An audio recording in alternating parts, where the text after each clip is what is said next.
Feng shui में सेलेस्टिक पशु पक्षियों का क्या महत्व होता है, ये कैसे हमारी विपत्तियों को टालने में अहम भूमिका निभाते हैं और साथ ही कैसे बनाते हैं हमारे जीवन को सुखी और समृद्ध। आज हम इसी पर चर्चा करेंगे। इस पर चर्चा के लिए हमारे साथ स्टूडियो में मौजूद है पंडित दिवाकर शर्मा। पंडित जी, बहुत बहुत स्वागत है आपका।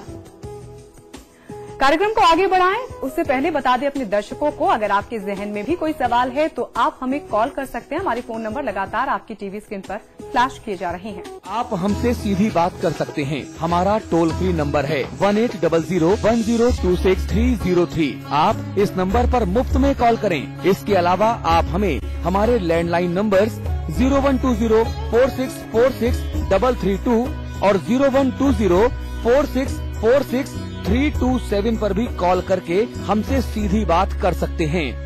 जी हाँ, तो आज हम बात करेंगे वास्तु और फेंग शुई में सेलेस्टिक पशु पक्षियों के महत्व की। पंडित जी, सबसे पहले तो बताएं कि सेलेस्टिक पशु पक्षियों का वास्तु और फेंग शुई में महत्व क्या होता है। सेलेस्टिक का मतलब होता है कि स्वर्ग से आए हुए पशु पक्षी, जिसको देवताओं ने बनाया मनुष्य के संकट निवारण के लिए, उनके उत्थान के लिए, उनके वैभव संपत्ति के लिए। ऐसे पशु पक्षी जो मानव जीवन को उत्थान करें, मानव जीवन को वैभवशाली की ओर ले जाएं और उनके दुखों का निवारण करें।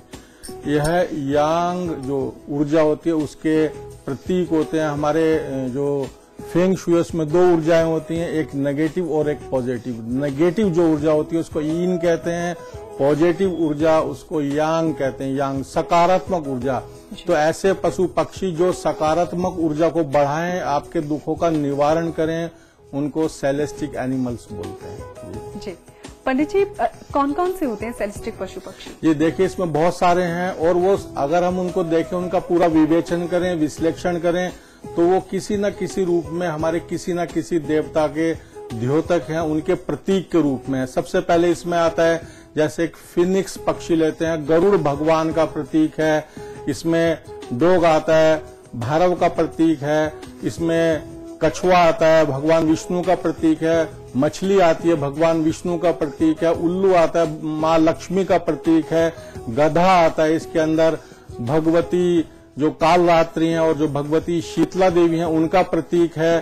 तो गाय, उसमें 33 करोड़ देवी देवताओं का वास है। सिंह, बाघ माँ दुर्गा का प्रतीक है। तो ऐसे ही ये प्रतीक के रूप में है जो हमारे दुखों का निवारण करते हैं। इनको बोलते हैं सेलेस्टिक एनिमल्स, जो देवताओं ने इनकी उत्पत्ति की मानव जीवन के उत्थान के लिए। जी पंडित जी, अब एक एक करके हम आपसे जानेंगे, इनके लिए क्या कोई खास दिशाएं भी निर्धारित की गई हैं? इनके लिए दिशाएं, इनका स्थान और इनका रखने का दिवस भी निर्धारित होता है। जी चलिए, सबसे पहले पंडित जी आपसे फिनिक्स के बारे में ही हम जानना चाहेंगे। कहाँ रखना चाहिए और कब रखना चाहिए? जी, फिनिक्स इसका जो नाम है, ये फेंग शुई का एक शब्द है। फिनिक्स पक्षी भगवान विष्णु का जो वाहन गरुड़, उसका प्रतीक। तो इसको कभी न मरने वाला, यानी कि अमर पक्षी भी बोलते हैं। इसको लाल कलर में होता है, रेड रंग में होता है ये। और इसको घर में जो साउथ वेस्ट कॉर्नर है, साउथ वेस्ट में इसको लगाते हैं, गेट के सामने लगाते हैं। विपत्तियों का निराकरण करता है। तो इससे क्या है, इसके लगाने से दुख और संकटों का निराकरण होता है। फिनिक्स साउथ वेस्ट यानी कि पश्चिम और दक्षिण दिशा के मध्य में इसको लगाते हैं। इसके जो लगाने का दिवस है शनिवार या बुधवार में लगाया जाता है। जी पंडित जी, वहीं अगर कुत्ते की बात की जाए, जिससे से आपने बताया कि वो भी सेलेस्टिक पशु होता है, जी उसके बारे में थोड़ा सा बताएं कि कहाँ रखना चाहिए, कब रखना चाहिए? देखिए, कुत्ता जो हमारे शास्त्रों में लिखा है, ये भैरव का और यम का भी प्रतीक है। कुत्ता दुर्घटनाओं का पूर्व सूचक होता है। जो जीवन में आने वाली दुर्घटना है इसको भान हो जाता है, क्योंकि इसकी दिव्य दृष्टि होती है। ये इसमें जो इसको प्रज्ञा बोलते हैं, इसकी जो प्रज्ञा होती है, अंतर प्रज्ञा होता है कि दुर्घटनाओं का ये भान करा देता है। जब कुत्ता रोता है तो उससे मालूम हो जाता है कि कहीं कुछ होने वाला है, दुर्घटना होने वाली है। तो कुत्ता विपत्तियों को टाल देता है। फेंग शुई में इसका एक प्रचलित नाम है, उसको फू डॉग बोलते हैं। फू डॉग का मतलब होता है कि विपत्तियों को टालने वाला कुत्ता। तो इस कुत्ते का जो जोड़ा होता है, इसको गेट के दोनों तरफ रखते हैं इसको, और या इसको साउथ वेस्ट कॉर्नर में उसमें रखते हैं। कुत्ते के जो प्रतीक चिन्ह होते हैं, 3 कुत्ते भी घर में रखते हैं। केतु का भी द्योतक होता है, केतु ग्रह की शांति भी करता है। अगर फू डॉग रखें तो भिन्न भिन्न धातुओं के कास्ट के भी आते हैं, नक्काशी किए हुए भी फूड उगाते हैं, उसको रखने से विपत्तियों का निराकरण करता है, आपके ऊपर आने वाली विपत्तियों को ये निराकार करता है। दूसरा, हमारे जो फेंग शुई और वास्तु विज्ञान उसमें जहरीले बाण का बार बार प्रयोग आता है। जहरीले बाण यानी कि जो आपके जो खराब चीजें हैं, जो बाण आपके घर के बाहर हैं, उनका भी ये निराकरण करता है, तो ये आपके संकटों का हरण करता है। यानी पंडित जी, जिस तरह से आपने कहा कि धातु का जो कुत्ता है वो भी रखा जा सकता है, यानी असली पशुओं को पालने की भी जरूरत नहीं है। जी। आप धातु के जो पशु हैं उनको भी रखकर विपत्तियों से निवारण पा सकते हैं। बिल्कुल बिल्कुल। तो कास्ट हो गई, धातु हो गए, विभिन्न प्रकार के मेटल्स हो गए, उनके ये प्रतीक जो चिन्ह होते हैं ये आप रख सकते हैं उसको, और वही ज्यादा हमारे वास्तु विज्ञान और फेंग शुई में भी उनका ही ज्यादा वर्णन हुआ है। जी पंडित जी, मेंढक का कौन सा स्थान होता है? जी, मेंढक को देखें तो हमारे शास्त्रों में इंद्र का प्रतीक बनाया है। इंद्र यानी कि वर्षा का स्वामी होता है, खुशहाली लाता है, जीवन की वृद्धि करता है, अन्न का देवता मानते हैं इसको। यानी कि जब मेंढक बोलते हैं तो बरसात आएगी, वर्षा होगी, आपका अन्न धान्य की वृद्धि होगी। इंद्र का प्रतीक मानते हैं, वर्षा का द्योतक यानी कि सूचक हो गया है। तो इसको हम कहाँ रखते हैं? इसका जो निर्धारित स्थान है, जल के स्थान, उत्तर और पश्चिम दिशा, नॉर्थ वेस्ट यानी कि वायव्य कोण में इसको रखा जाता है। तो इसके भी बहुत सारे प्रकार हैं फेंग शुई के अंतर्गत। जैसे मुख खुला हुआ मेंढक होता है, उसको हम गेट के पास रखते हैं, बाहर की ओर मुख करके रखा जाता है। तो क्या करता है? बाहर का धन को पकड़ता है, यानी कि जो आपका ऋण गया हुआ जो धन है, यानी कि जो बाहर आपका फंसा हुआ धन है, उसको लाता है। ऐसी प्रबल मान्यता है फेंग शुई में और वास्तु विज्ञान में। जो मुख खुला मेंढक का जो प्रतीक किसी मेटल का, धातु का हम रखते हैं गेट पे बाहर की तरफ मुख करके, तो एक घर के अंदर उसको धन को लाता है। ऐसे ही सिक्के पकड़े हुए एक मेंढक का प्रतीक होता है, जिसको टोड बोलते हैं, एक मुख में सिक्का दबाए हुए, उसका मुख रखते हैं अंदर की ओर, यानी कि दरवाजे पर रखेंगे, यानी कि वो धन लेके आ रहा है। उसको कभी भी बाहर की तरफ मुख करके नहीं रखते हैं। अगर मुख करके रखेंगे तो धन जो आपका निवास का धन है वो बाहर चला जाएगा। तो इसका स्थान होता है। ऐसे ही 3 मेंढक होते हैं, मेंढक के ऊपर मेंढक, ये वंश वृद्धि करते हैं, आपके स्वास्थ्य के प्रतीक हैं, प्रसन्नता होती है, आपके वंश में ये वृद्धि करते हैं। तो इसको भी हम अंदर की तरफ मुख करके रखते हैं। इसका जो निर्धारित दिवस शुक्रवार और बुधवार, और इसको हम रखते हैं कहाँ पे? नॉर्थ वेस्ट यानी कि वायव्य कोण के अंदर। जी पंडित जी, आपसे और भी पशु पक्षियों के बारे में जानेंगे। इस वक्त हमारे साथ एक कॉलर जुड़ गए हैं, अविनाश मऊ से। बहुत बहुत स्वागत है अविनाश आपका। जी धन्यवाद। अविनाश, क्या जानना चाहते हैं आप? जी पंडित जी प्रणाम। जी प्रणाम। जी पंडित जी, मुझे ये जानना है कि फेंग शुई के अंदर क्या 12 सिंगे का भी कोई रोल होता है? क्योंकि हमारे घर पे है। जी भैया, 12 सींगा जिसको हिरण बोलते हैं, द्योतक होता है चंद्रमा का, हिरण द्योतक होता है चंद्रमा का। पर जो एंटलर जिनको सींग है वो कभी घर में नहीं लगाने चाहिए। नेगेटिव ऊर्जा यानी कि यीन जो ऊर्जा है उसको ये प्रसारित करता है, तो दुर्भाग्य को फैलाता है। कभी भी घर में पशु पक्षियों की खाले हो गई, उनके मुखौटे हो गए, या उनके जो सींग होते हैं, एंटिलर जिससे जो शब्द मैं आपका समझ पा रहा हूं, यानी कि उसके खाली सींग, तो वो कभी घर में नहीं लगाने चाहिए। यानी कि वो अस्थि हो गई, एक तरह से उस जीव की अस्थि हो गई।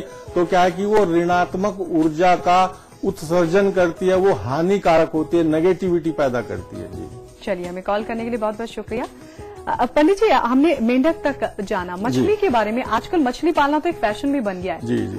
तो मछली का कौन सा स्थान होना चाहिए और क्या महत्व होता है? जी, मछली का बड़ा महत्व। मछली हमारे यहाँ अगर देखें तो भगवान विष्णु का एक अवतार, मत्स्य अवतार हुए हैं। तो मछली का प्रतीक भगवान विष्णु का अवतार। तो मछली क्या है? ये जल की एक प्राणी है जो आनंद देती है। जीवन जो जल है वो ही जीवन मानते हैं उसको। तो ये तत्व जो है वो फेंग शुई लें या वास्तु विज्ञान, उसमें सबसे मूल दूसरा तत्व है जिसको जल तत्व कहते हैं, उसका प्राणी है।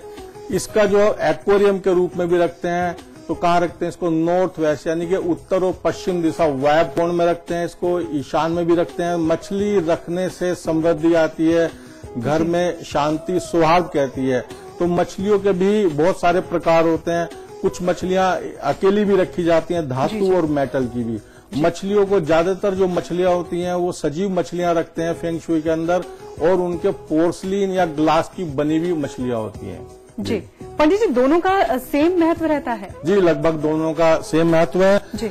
तो एक मछली होती है आरोवेना, जिसको रखते हैं ऑफिस के अंदर, स्टैंड के ऊपर होती है वो, उसको पोर्सिलिन की भी, ग्लास की भी, तो इससे रखने से वो उस जो यंग एनर्जी है उसको फैला देती है, उसको बढ़ा देती है, जो धनात्मक ऊर्जा है उसका ये विकास करती है, व्यक्ति में उत्साह और ये उत्सर्जन पैदा करती है। जी चलिए पंडित जी, कार्यक्रम को आगे बढ़ाएंगे। इस वक्त हमारे साथ एक दर्शक जुड़ गए हैं, लेखराम नोएडा से। बहुत बहुत स्वागत है आपका कार्यक्रम में। जी पंडित जी नमस्कार। जी नमस्कार। क्या जानना चाहते हैं आप? जी मैंने एक खरगोश का बच्चा रखा हुआ है घर पे, तो उसका भी कोई इस तरह से कोई महत्व होता है? वैसे तो मैंने वो वैसे ही रखा हुआ है, प्यार प्रेम के लिए। जी खरगोश का बड़ा महत्व होता है भैया, आपने जो रखा है बहुत अच्छा है। खरगोश कारक होता है चंद्रमा का, तो हमारे जो पशु के अंदर जो चंद्रमा का कारक, दो पशु कारक होते हैं, हिरण और खरगोश। तो जिन लोगों का चंद्रमा नीच राशि में होता है, यानी कि वृश्चिक राशि में होता है, जिनका चंद्रमा अकारक हो गया हो, उनको खरगोश रखने से बहुत लाभ होता है। यदि आप खरगोश का पिंजरा घर में रखें तो उसको नॉर्थ वेस्ट यानी कि वायव्य कोण में रखें, क्योंकि वहाँ का स्वामी जो है वो चंद्रमा होता है और खरगोश उसका कारक। जी चलिए, हमें कॉल करने के लिए बहुत बहुत शुक्रिया। और यहाँ रुकेंगे हम छोटे से ब्रेक के लिए। ब्रेक के बाद भी जानेंगे और भी पशु पक्षियों के बारे में जिनको घर में लाने से सुख और समृद्धि मिल सकती है। और यहाँ रुकेंगे एक छोटे से ब्रेक के लिए। ब्रेक के बाद भी जानेंगे और भी पशु पक्षियों के बारे में जिनको घर में लाने से सुख और समृद्धि मिल सकती है। इस छोटे से ब्रेक के बाद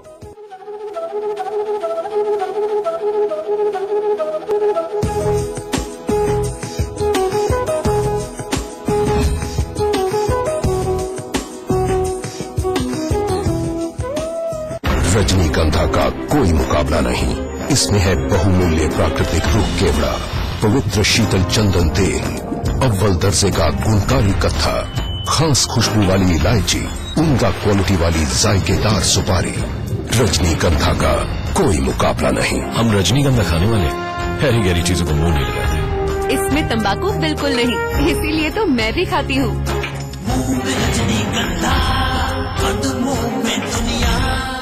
छेड़ के दिल के टूटे तारों को अब तुम उसकी सदा से डरते हो।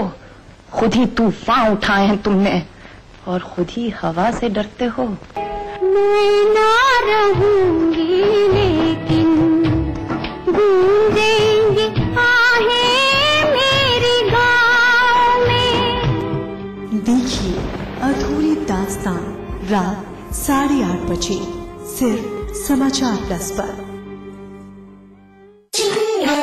आज ली क्या? इंटरेस्टिंगली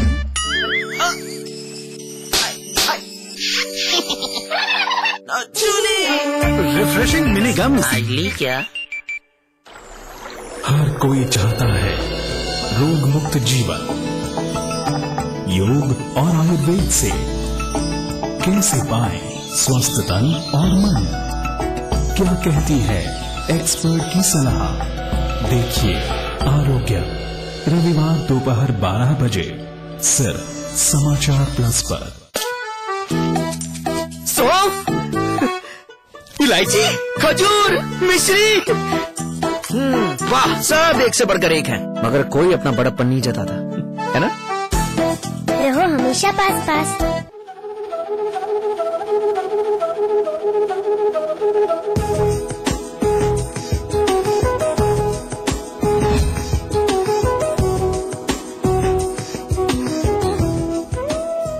ब्रेक के बाद स्वागत है आपका। पंडित जी, मछली तक हमने जान लिया था, आपसे जानना चाहेंगे अगर बाघ की बात की जाए तो बाघ का क्या महत्व होता है? बाघ किस चीज का प्रतीक होता है? देखिए, बाघ हमारे जो वैदिक हमारी संस्कृति है, भारतीय धर्म संस्कृति में बाघ एक बहुत महत्वपूर्ण वन्य प्राणी है। बाघ माँ भगवती शक्ति दुर्गा का प्रतीक है, बाघ शक्ति का प्रतीक है, बाघ उन्नति का प्रतीक है, बाघ आपके ओजस का प्रतीक है, बाघ आपके वैभव का भी प्रतीक है, माँ भगवती का प्रतीक। इसके बहुत सारे स्वरूप होते हैं। इसको विपत्तियों का विनाशक होता है। यदि बाघ के चित्र लगाएं, बाघ का कोई आप स्टैचू लगाएं, बाघ की प्रतिमा लगाएं, तो उसको कहाँ रखते हैं? दक्षिण और पश्चिम दिशा के मध्य नेतृत्व कोण होता है, साउथ वेस्ट कॉर्नर। ऐसे ही उसके अंदर एक आता है जिसको सफेद चीता बोलते हैं, स्नो लेपर्ड बोलते हैं। तो उसका जो फोटो लगाते हैं वो गेट के पास लगाते हैं, उसको नॉर्थ वेस्ट में भी लगाते हैं, वायव्य कोण में भी लगाते हैं। विपत्तियों का नाशक